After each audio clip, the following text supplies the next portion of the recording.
Today, let's learn the Centauri knot, one of the best knots for tying heavy line to your tackle. This fast and simple knot can be used on hooks, swivels, weights, or anything you need to tie heavy line to. That being said, I'll also go over a specific situation where you should never use this knot. So make sure to watch the whole video all the way to the end so you don't make that mistake. So getting right into it, I'll first demonstrate this knot using high contrast line, and then I'll tie it again with very heavy leaders so you can see that as well. So the first step is to take your tag end and run it through the eye of your hook and give yourself a decent length of tag end to work with.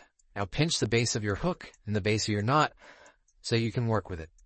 Now, take your finger and run underneath your main line to grab your tag end and bring it around and in front of your line, which creates a loop. Okay? So you're pinching this, and you will take the slack out, and you basically size your loop the size you want it, which I like to make it a little smaller than a dime, but that's about what I like. Now I'll show you this again from the top. You want to take your finger behind the main line, and then gather up the tag end and bring it around and in front, like so. And then if you need to resize the loop, you can. You just cinch it down a little bit. Then you want to do that one final time. One final time, which creates the third loop. And what you have are 3 loops right in a row. So what you want to do, take your tag end, run it through all 3 loops together. All 3 loops, like so.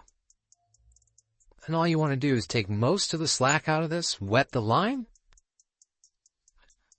and then you can pull it all the way down to the hook and give it a pull.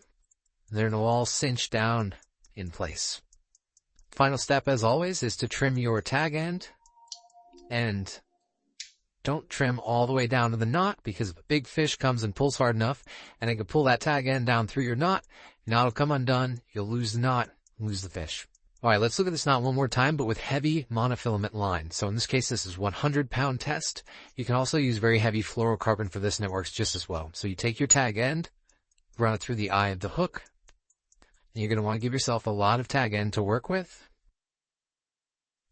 Now you pinch the base right here, and then you come under your main line, and you bring this around and back to the front, creating a loop. Now you can pull to shorten your loop a little bit. Okay, and then you take your finger and go behind the main line and down and create your loop. So that's loop number 2. Okay, about the same size, a little smaller than a dime. Take your finger, not in front, but behind the main line again. Wrap it around, and you've made 3 loops. Now what you want to do, holding those in place, take your tag end.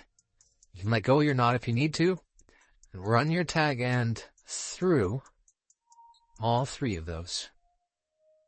Okay, pull the slack out.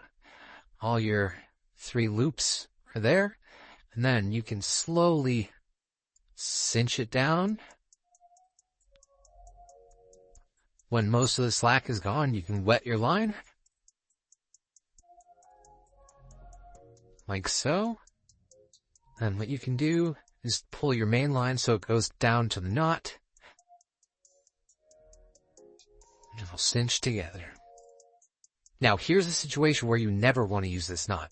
If you intend to tie your line directly to your tackle and you're presenting a jig, lure, or live bait, and it needs to have some action in the water, you do not want to use this knot. The reason is it creates a very firm connection with the tackle, which will stop it from presenting correctly in the water. If you want to know how to tie the fastest and easiest knot that works best for that situation, check out the video above. Aside from that, I really hope this video was helpful to you. Press subscribe to see more like it, and thanks again for watching.